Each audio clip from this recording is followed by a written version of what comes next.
Hey everybody, Kevin P. McAuliffe here for Boris Effects, and I'm back again with another Boris TV tutorial. This time we're going to take a look at another new filter in BCC 7, and it's probably my second favorite filter next to Boris Continuum Complete's 3-way color grade, and that is the Lens Blur effect. Now I know what you're probably thinking, oh, blurs, those aren't really interesting. When am I ever going to use those? Well, this blur is a little bit different. This blur is designed to mimic a real-world situation that you get when you have cameras that are slightly out of focus and the highlights that are created by the iris of the camera. And it's a very cool look, and again, it's a real world situation, and what it's going to do is it's just going to help you add that extra little bit of realism to shots that are going to need it in your compositions. And it's funny, I was actually just watching The Bachelorette the other day. Yes, I know, I do watch The Bachelorette with my wife, and I actually was watching it and saw this exact effect. Even though it wasn't an effect, I saw this exact look in one of the shots, and I thought to myself, well, this would be something that would be really interesting to do as a chroma key. You could have the talent in front of this, and it would make it look like you had actually shot it. And I'm going to show you how simple it is to do right now. So the first thing I'm going to do is I'm just going to escape out of QuickTime, and I'm just going to hit Command Q. And I'm just going to Command Tab into Adobe's After Effects. Now, the first thing I do want to point out is, yes, I am using After Effects CS5, but don't worry. If you're still in After Effects CS3 or CS4, Boris Effects has a 32-bit version of BCC 7. You can head on over to the Boris Effects website, download it, and try it before you buy it. You get it free for 14 days. Okay, so let's jump in and let me show you how simple this effect is to use. And one thing that's also great about this plugin is that it supports multiprocessor. So if you've got a multiprocessor computer, this blur effect is going to preview and render lightning fast. Okay, so the first thing that I'm going to do is I'm going to come over here and I'm going to take my clip and I'm going to drag it down here to my Create New Composition button. And the reason that I'm doing that is because this way the composition will take on the same parameters as my clip. So I'm just going to let go, and you can see now that it's dropped my clip into my composition, and we're ready to start working with the effect. So to apply the effect, you can do it one of two ways. You can do it from your Effect and Presets window right here, or you can simply come up to Effect, come down to BCC 7 Color Blurs, and you can come all the way down here to Lens Blur.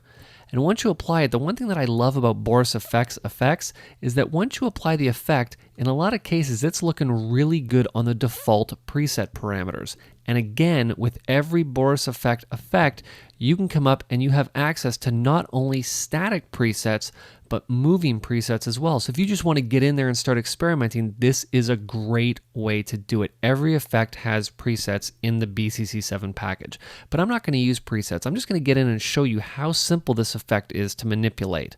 Okay, so first of all, the first thing I want to do is I want to adjust my blur. I just want to add a little bit more blur to it. So what I'm going to do here is I'm just going to zoom in on my clip a little bit just so that we can see what's happening. And we control the actual blur of the image right up here at the top where our iris scale is. And we can adjust it one of two ways. We can adjust it by simply coming in and punching in numbers or dragging right here to increase the blur. Or, as you can see, we have the widget in the middle that we can simply grab and drag however we want to adjust the blur. Very, very handy to have. Now, in many cases, you're going to want to define the look of your iris before you start, and that's very simple to do. You can simply come over here and you'll see right underneath Show Iris widget, we have View Iris. So if I click on that, I can now actually see what the iris looks like. Now, one thing I'm going to do before we go on is I'm just going to make the X and Y value the same, just like that. Now you can see that if we come in here, we have a whole bunch of different iris shapes that we can work with. In many cases, you're probably going to stick with one of two. You're going to pick probably one somewhere in here between 6 and 7 and the circle. Now the easiest way that I describe this effect to people who don't really understand cameras too much is I tell them to take a look at a bright light and to close their eyes and almost squint them as hard as they can. And what happens is they're going to notice a highlight appear around that bright light. And essentially what you're doing is you're mimicking what's happening with the camera. The only difference here is that the iris that you're looking through your eyes is circular. Now obviously keep in mind, the more sides you add, the more it's obviously going to look like a circle. That's why I like to sort of stick in here somewhere between 5, 6, and 7 to really have that iris defined. Now one thing that's also really cool about this plugin is that you can rotate the iris. So what I'm going to do is I'm just going to add a very simple rotation here. I'm just going to come down to the end and we're just going to make it 1. And I'll just punch in 1. And I'm going to come down here to my clip and I'm just going to press U on both Mac and Windows just to see my keyframes. And you'll see now that if I come back and preview it, You can see my iris rotating around just like that. So what it's actually doing now, if I come up here and I turn off View Iris, you'll see now that my irises are rotating in my shot. Very cool. Now I put it to 1. I probably wouldn't even need that much. I would probably say just to make it about 180 degrees. Just so it's a bit of a slower move. And if I preview this again, this is a blur effect, and this is previewing very quickly. This is an HD clip, and it's previewing it in full res. And you can just see my highlights rotating ever so slowly here. And as we get down to the end of the clip here, we'll have it play out and we can take a look at what this is going to look like. Yeah, it looks really, really nice. Now you can get in and do some really cool adjustments to the iris as well. So what I'm going to do is just turn the iris back on. And you can see that we have a couple other parameters down here below iris rotation. We have bokeh and bokeh shading. Now what I like to do is just turn off my little widget here. And I like to come to bokeh and I like to take it and just drag it here like that. And you can see what it's doing is it's actually making the center hollow. And if I come back here and I switch back to view iris, and you can see that we get a very different look. But what I'm going to do is I'm just going to put that back to 0 because I like to have my iris nice and solid.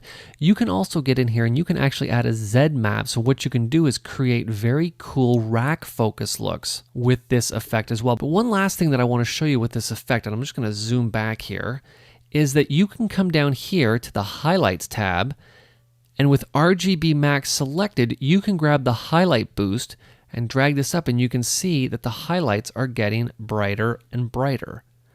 And we can get it to about there. We can even come in and adjust the threshold a bit, just like that. So we could even have them twinkle a little bit if we wanted to, come on and go off, and come on and go off. So you can see very quickly the flexibility of this plugin and how it's going to create an ultra realistic camera look for footage that you didn't even shoot. It's going to help take your footage and add just that extra little bit of realism that's going to trick your clients into thinking that you shot this yourself. I hope this tutorial has shown you how you can take an exceptionally powerful yet very easy to use plugin like Lens Blur and create ultra realistic real world situations that are not only going to amaze and wow your clients, but they're going to take your projects to the next level. So if you have any questions, comments, or tutorial requests, you can send them to support@borisfx.com. This has been Kevin P. McAuliffe for Boris FX. Thanks a lot for watching.